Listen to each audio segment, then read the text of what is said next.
Hi, welcome everybody. I'm here today with Abby Bolton. Good morning, Abby.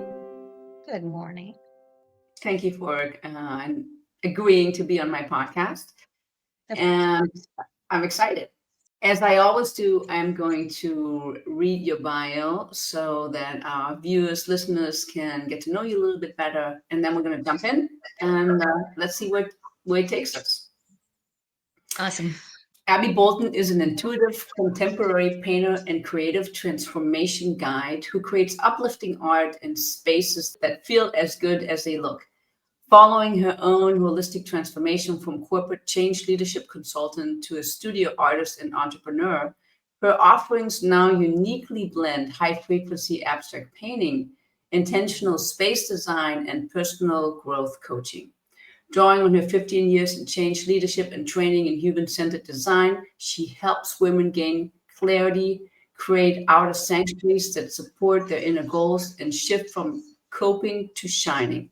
A Pittsburgh Magazine Women in Business Under 40 honoree, Abby brings a grounded yet inspiring approach to transformation that is as practical as it is soulful. Welcome, Abby. Thank you. So, where do we begin? We've known each other for a really long time. It feels like lifetimes. hmm And yeah, so I want to just start with the now. Tell us more about what you're up to and how you really help for women to make that shift.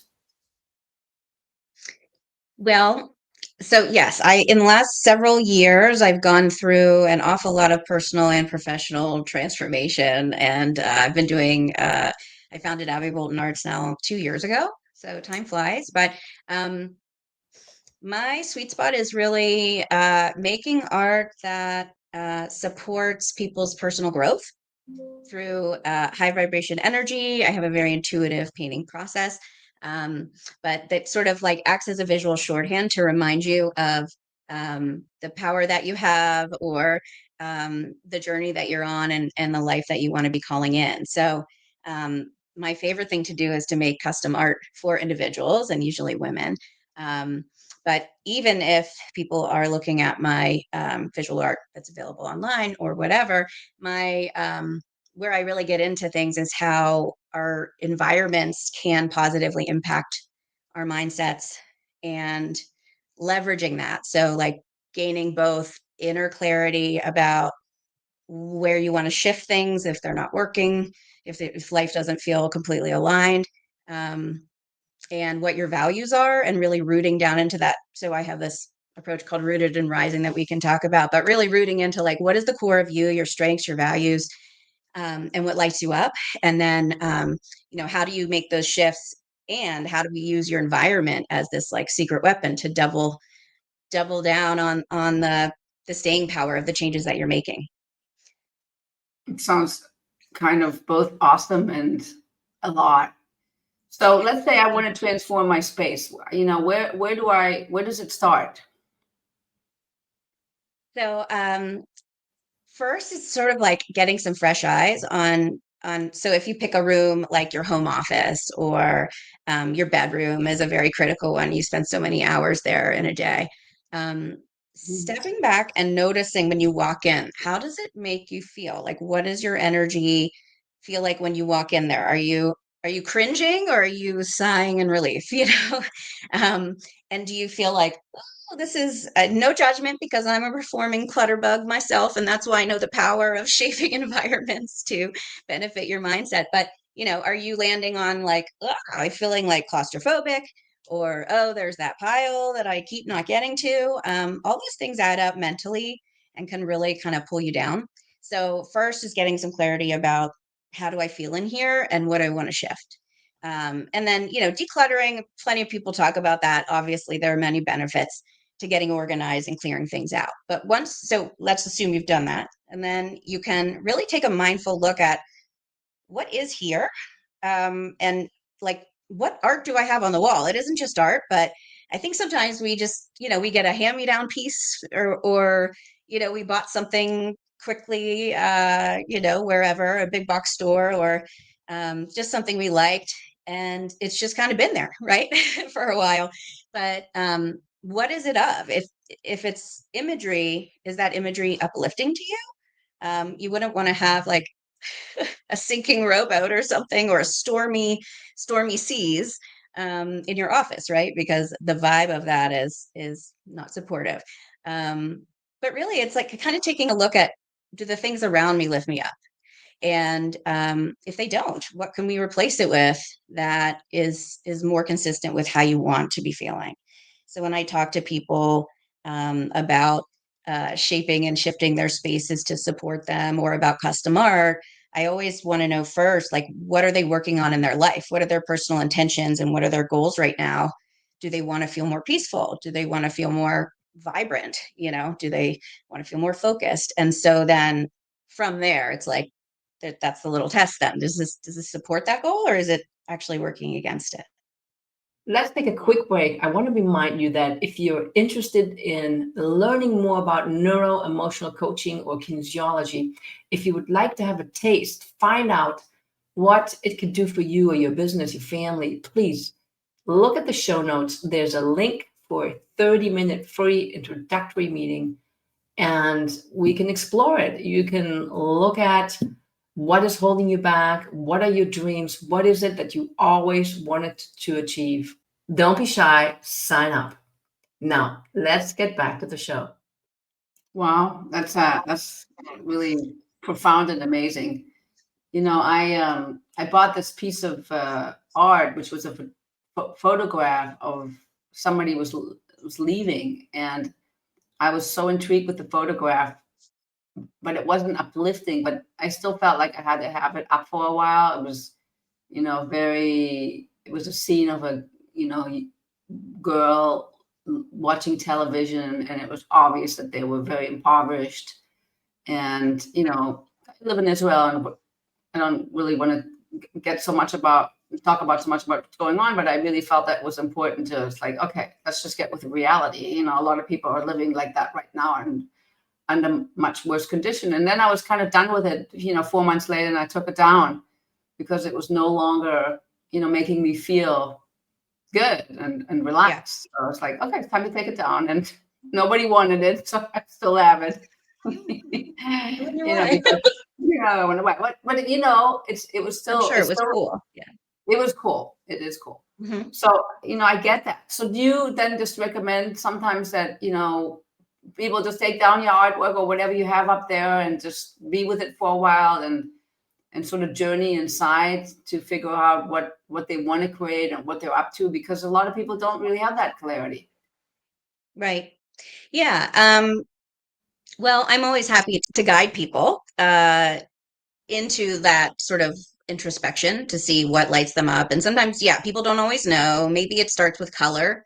I love exploring color and how it resonates with individuals and how they're drawn and with how they identify with color. I mean, there are some basic things like blue tends to be relaxing and earth tones, whereas, pinks and reds are more activating, or yellow, but so there's those things, but then there's the individual. And I don't know. I think about it all the way down to like auras. We don't even know the ways that colors are embedded in our identities. But anyway, someday I'll get an aura camera and work that into my process.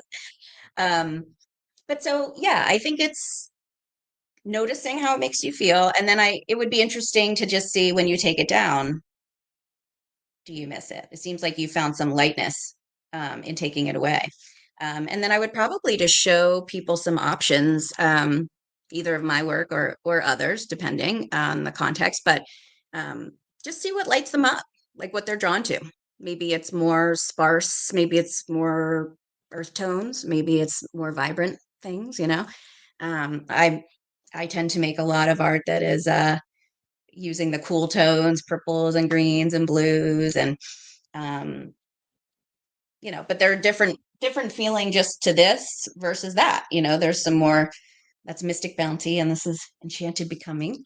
But they have different feelings. So just getting a sense of how, like, you don't have to overthink it. It's just kind of like, does this appeal to me or doesn't it? It's just kind of going with the gut. And then from there we can find something that feels really good and is the right size, and that can be in your eyesight while you're on the computer, or sometimes if we're talking about home offices, people like to get really deliberate about what's in their background Oh yeah. because, it really can be an intentional way to communicate your personality, your values. But also you see it as you're looking in there. So if it's something that lights you up, then, all the better. Yeah, that's so true. Awesome. So how have you used this for yourself? So you're helping so many people, making that shift. How is that working in your own life?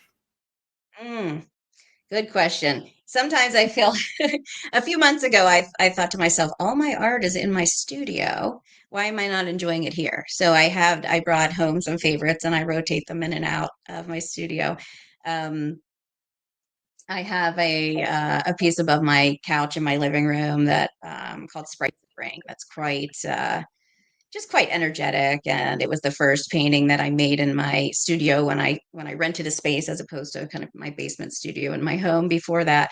So it really like represents expansion to me and new beginnings and blooming in full and embracing color and spontaneity. And so that is a reminder to me uh, of those sentiments in my living room. Um, I have another one in my dining room called Trust the Light that I Mm. was um, the first abstract painting I really did in my adult life. It wasn't a fluid art piece because it was before that, but I made it basically. I just separated from my husband. It was in my new place, and uh, my kids were with their dad for the first time on a weekend, and that was a new experience for me. And I said, I'm just going to use this big canvas that's been sitting around, but I'm not going to. The reason I hadn't used it yet is because it was like, oh, what do I want to paint? What's it going to be? And is it going to be good? Mm. And I just said, let whatever comes out come out, and it became this sort of portal, and it's purples and stuff, and it's lit in the center, and to me that was trust the light. It was like trust your inner light, trust source energy and the universe to support you and guide you, and so that's a special one to me as well. That's not beautiful. Trust the light. I think. Yeah. I think we can all use that. Trust the light. Crazy time that we're Mhm. living in. So crazy, and that's why I think it's important. Some people think of what the stuff that I do as a luxury, with art, or even just interior design kinds of things, but it's really not, because we really like we have to our resilience right now, and like having a safe haven where we can recoup and recenter on our values and what matters most, and like feel safety even if the world feels really unsafe and scary and uncertain, is so important. So that's why I feel like let's do what we can do, which is, control how we think and how we take care of our bodies, but also how we shape our surroundings to support us. It's an easy way to just, sort of like symbolically wrapping yourself in a blanket, a No, blanket that's totally. really cozy and lovely. No, totally. It's super important that we make it more of a focus actually to do that because we're constantly bombarded with negativity and drama and really trauma, really not just trauma, Yeah. trauma. Today is October 7th, and Oh, living in wow. Israel, it's just like an overwhelming amount of energy that I'm sure most people Yeah. don't even know what to I do didn't with even that. realize the date. Yeah. Yeah, yeah. So Yeah. We can't control a lot of it. So this we can control. yeah, it's true. Talk to us a little bit about some of the amazing feedback that you've gotten from people. Like, they put this, or they went, maybe they took one of your workshops and they, created a piece of art for themselves, or they put this amazing, beautiful painting up in their office, and what, did the love of their life show up, or like, I have a lot of people so yeah, I mean, the idea of my paintings being high frequency or high vibration in terms of the energy that they carry was something that I sort of, I didn't start off saying that or even thinking that. I just, when I do my thing, I do my thing, and I was following my intuition. But I kept getting feedback from people that are like, this art is frequency. it is uplifting my whole space. It's changing the whole Mm, thing. mm, Um, which I mean, I'm so honored by all of these impressions. And so glad that it has a positive impact for people. But yeah, I mean, I have a woman who, she's a social worker and she has an original painting in her office, Chakra Awakening, which is a print that's available that a lot of people like. Um, and she just says it brings me light at work. I mean, she has a very intense job, and someone else. I made a painting for her that was specifically like signifying lightness for her. So that was her theme of the year, and she put it behind her in her Zoom background. And she described it as sort of like this beacon to remind her that she doesn't always have to go. She's a very accomplished professional woman who just kind of go all the time, and a mom, and so it was a reminder to her to just like ease up. And sometimes when we ease up a little bit or give some space to things, we actually can go further and do more. Um, so I love that. Yeah, there's just so many ways that art can support our intentions. Now, the my workshops, people have amazing experiences in. It's really quite consistent. So um, my inspired flow workshops, in short, people come to my studio, or I've done them on site as well. But it's based in poured painting, fluid acrylic. So it's thinned out paint that you don't have to be artistic or creative to do this. And it's been proven time and time again. And I love just even the experience of people saying, I don't have a creative bone in my body, and then doing it and being like, oh my God, I love this. And I love what I made. So I just tell people to come with an intention that they're working on for themselves, a goal, or just a feeling that they'd like to feel more of in their day-to-day life. And we do a little creative activation meditation, and I do a demo and teach them really easy ways to use this medium to create a symbolic painting that with sort of their intention as their muse. And so then they make their own painting, and once it dries, they can take it home and hang it up, and it's this visual reminder to them of the empowered, connected experience that we had together, and also that feeling that they want to be feeling more of. So people love it. I do a mm. lot of private groups lately. Um, Okay. and there's a real the same kind of joy and wonder that I experienced when I came across poured painting on YouTube several years ago.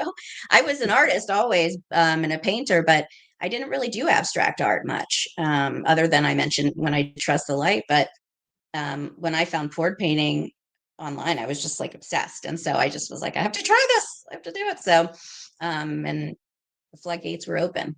But it really is. It's a surprising process, and people find it surprisingly relaxing.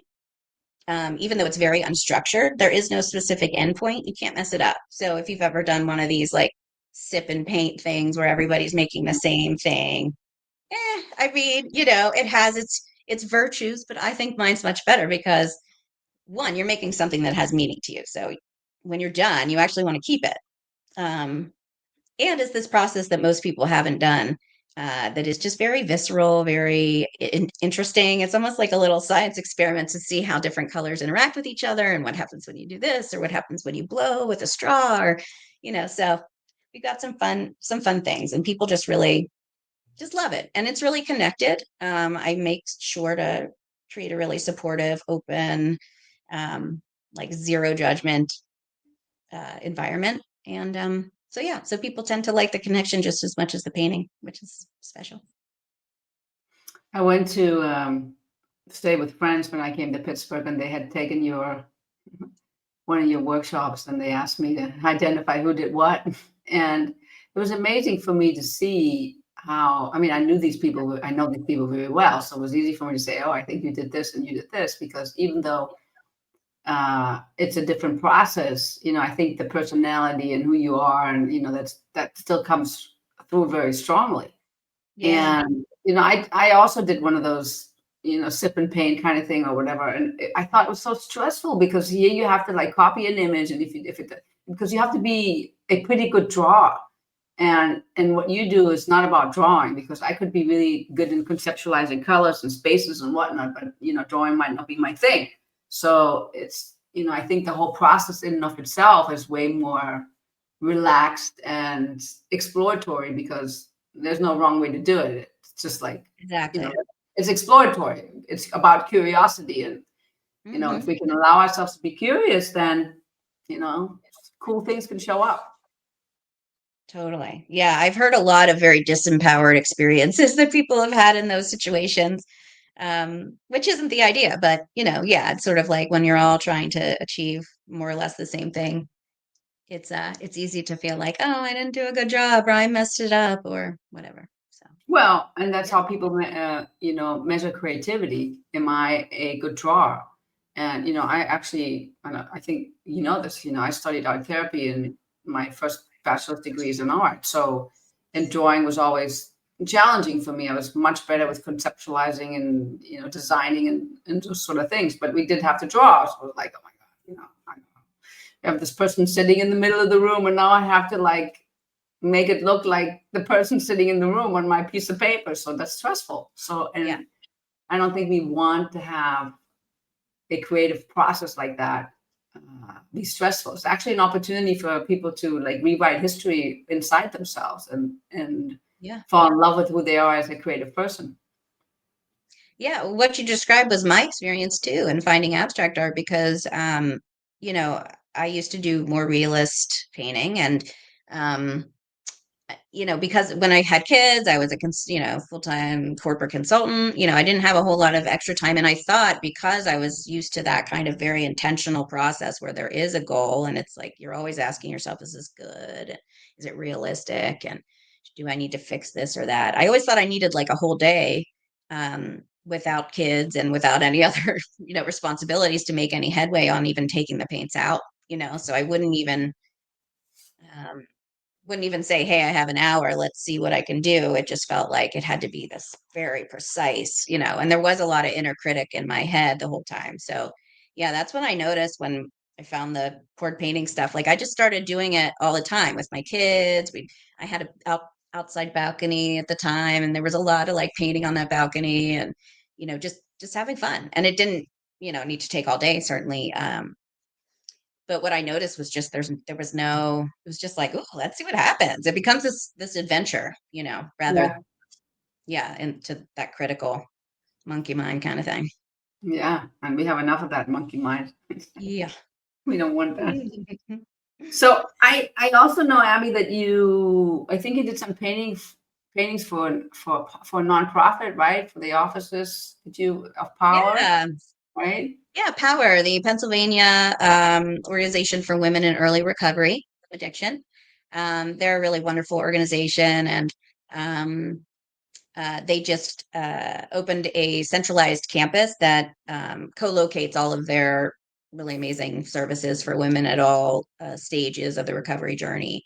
So they're now all co-located at their campus, and they commissioned one painting, and then I donated another painting, and both of Wow. which are going to go um, in their. They have 4 group therapy rooms, and 2 of them will have these paintings in them. And yeah, one of them, the names of the rooms are themed. And so one of them is resilience, one of them is courage. And I worked with those themes in making the paintings from a Oh, that, symbolic point of view. So that's awesome. really fun. Yeah. Send it. Yeah, I don't know if you can, but maybe we can. Of course, we're going to have all the information in the show notes, but that would be neat just to see, Yeah. what they look like. Hmm. So while we're talking about Pittsburgh, we know each other from Pittsburgh, as I used to live there 27 years ago. Oh, I lived there for 27 years, 10 years ago, and I'm coming. And I will be doing we'll be doing something together. I'll be doing a workshop at your studio. I'm excited about it. Yeah. So let's talk about this for a moment, if that's okay with you. Sure. Um, I will be doing a workshop on muscle testing, teaching people how to refine their techniques, or just getting to know muscle testing and see how they can use it. Muscle testing is this ancient tool that's been around for a long time, really helping us to solidify or validate our intuition and getting more information from all levels of consciousness. So that's going to be on Saturday, the 25th, 20, October 25th, 25th. October 25th from 2 to 4. And then you're going to be, we're going to have a little bit of a afterwards, or maybe even before people come early, people can learn about you. They can look at the artwork. And then you're going to talk a little bit about the process afterwards. Yeah, So, I thought I'd share some quick tips, easy ways to shape and shift your space to uplift your energy. And if you go to my website, you can also download a free guide that's the top 10 tips to do that. So oh, I'll cool. draw on some of those, and anybody from anywhere can go and grab that freebie. To just see, yeah, it doesn't require new art. It doesn't require, um, you know, investing in interior design to really make a difference. Sometimes it's just the arrangement of things. Sometimes it's swapping out a throw pillow or whatever, or clearing an area that you realize has been reminding you of all the things you haven't done yet or whatever. So Mhm. yeah, that'll give you also a sense of some tips for choosing art that supports you, but also much, much more. That So go sounds check good. that out. Yeah, yeah. I didn't know about that, so I am going to check this out. Yeah. Sometimes I feel like I wanted to start over, and then I look at, oh no, I do like this. So it's like it's a process, to decide where to Yeah. put things and what to keep and what not to keep. Yeah. And when I moved to Israel, I took a few things with me, pieces, but I couldn't take most of my artwork. It's just still sitting somewhere in a piano gallery in Cranberry. And some days, someday maybe, Yeah. I'll get it here somehow. So Yeah. yeah, that's good. It's good to have those tips. When I work with people, I call it a space lift. Oh, And really, that's like my blended approach to intentional design, leveraging feng shui and color psychology, and also energetic alignment and, kind mm, of space clearing. Um, And yeah, so I take the same approach that actually I do in my coaching, which is this rooted and rising approach. Root, reflect, recalibrate, rise. And nice. radiate is what happens at the end, although we Yeah. can continue over and over. But, it's a little bit of what I started to talk about before about kind of like rooting into your values, where you want to go, reflecting on how the current situation is supporting you or not, and how you might and then recalibrating is about the shifts, like so when I do a space lift, um, it can just be let's move around and reorient existing things that you have, or maybe things from other spaces. Even just swapping that creates a Mm, different energy in your home. for And sure. so figuring out how you want to reorient that, and then the rising is sort of the enjoying of the different of the new vibes, and a continued mindfulness to make adjustments in other places, um, with that framework in mind. Have you done furniture? Have I done furniture? Yeah. So I do have people so a space lift, I can kind of like provide sort of a guide that you can go forth and adjust things as you like over time. Or I've done like start to finish interior design where I'm like sourcing stuff for everybody for someone. So if they don't want to have to do any work after, I can yeah, really guide them through the whole makeover. I have a project with a woman in Denver who's redoing her home office, and that's really a full job. Coordinating Wow.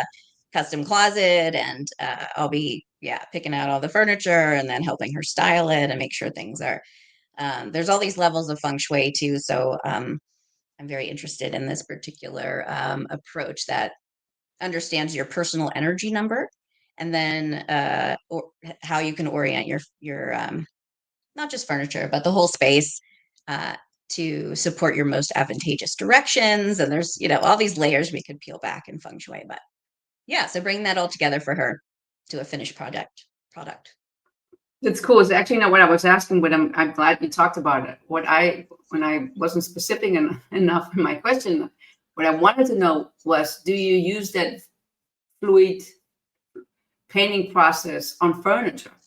Have you done Oh, tabletops or shelves or? yeah. I mean, I absolutely could. I do have a little a little coffee table. You know, those ones you can kind of pull up to you that sort of hang, kind of just pull up and use as a, yeah, wherever you need it. I did paint the top. I have one that was originally, I'm looking over because it's there, but animal print. And I painted the top with sort of a portal shape too that incorporated the colors of this room. And yeah, it's pretty fun. I haven't done it for clients much, but I'm open to it. I think that's a Because very cool way to like, yeah, leverage something existing. I was planning to do it. I have a white table now that I got recently that's in my dining room that I thought, "Oh, I'd like to do that. Maybe put a coat of resin on top and make it nice and durable and shiny." Mhm. yeah, Yeah, yeah, right that's on. an option, right? Yeah. Anyway, just giving you some new ideas for stuff. Yeah, even the front of cabinets and stuff. Yeah, very cool. My kitchen cabinets, you could like have all these, different Mhm. doors. Could look cool. Yeah, love it. Yeah. Um, I know you have a free webinar coming up. You want to talk about this for a moment? Yeah. Stop coping, start shining. Hmm. With the 4-step process. So I'm going to speak to the rooted and rising framework, and just some really easy ways to bring more lightness, peace, resilience into your days. So that you can go from to when you walk into your space. Mm, mm. Um, so yes, that is happening October 23rd, and you will walk away with some really tactical things you can apply right away to shape and shift your energy and your space, and some new insights. Very cool reflective exercise around personal core values. So I'm really looking forward to that, and I hope you'll join me. It's at noon Eastern. So what would that be in Israel? I don't know. In the evening. Noon, 7 p.m. Okay. All right. Not too bad. 7 p.m. in Israel, 6 p.m. in Germany, 5 p.m. in the UK. So, people are actually tuning in from all over. So, but Yeah. we'll have it in the show notes. There will be a link so people can register. There will be a Yeah. link Please for do. people to find you on the website. So, Hmm. um, And I'll- anyone is free to book I have my Calendly link is on my website. I do curate and catalyze calls. So if you just kind of like this idea and you're feeling like your space or your life is feeling a little blah right now and but you're not sure where you want to go with it, we can figure it out together. So awesome. anyone is free to book some time with me and we'll have, 40 minutes or so to talk through that and see where we go. Fantastic. So, all these options for people to do something with you. Yeah. Great.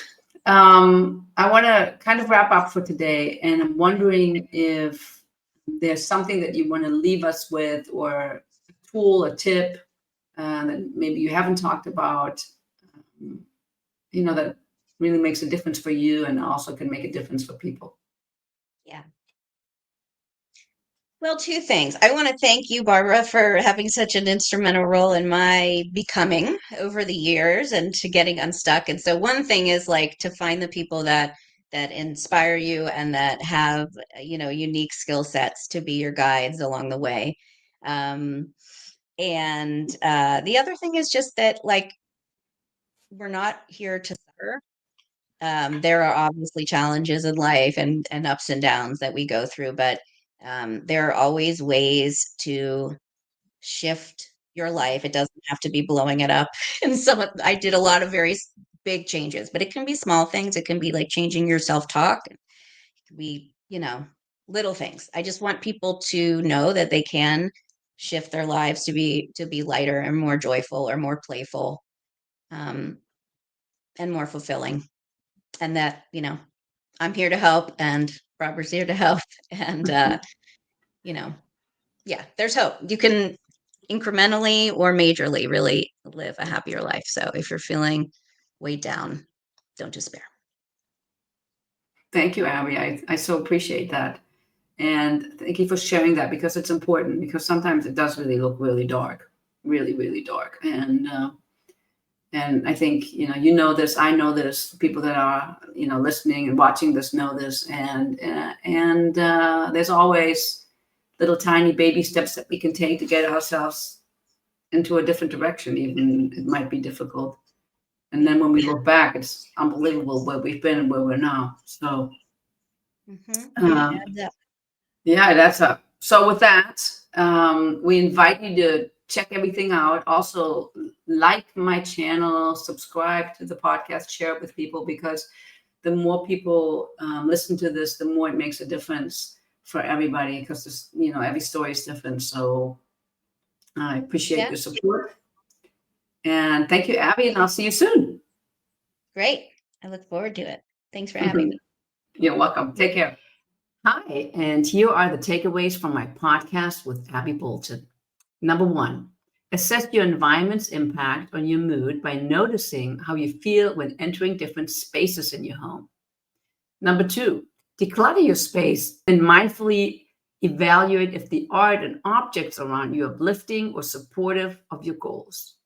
Number three, experiment with color in your environment to see what resonates with you and supports your desired energy. Number four, create a space lift by arranging existing items or swapping pieces between rooms to refresh your surroundings. Number five, engage in creative activities like intuitive painting to tap into your innate creativity and reduce stress. And number six, take small incremental steps to shift your environment and mindset towards greater lightness and joy in your daily life. Thank you for watching. Please like our YouTube channel and share the podcast. Have a great day.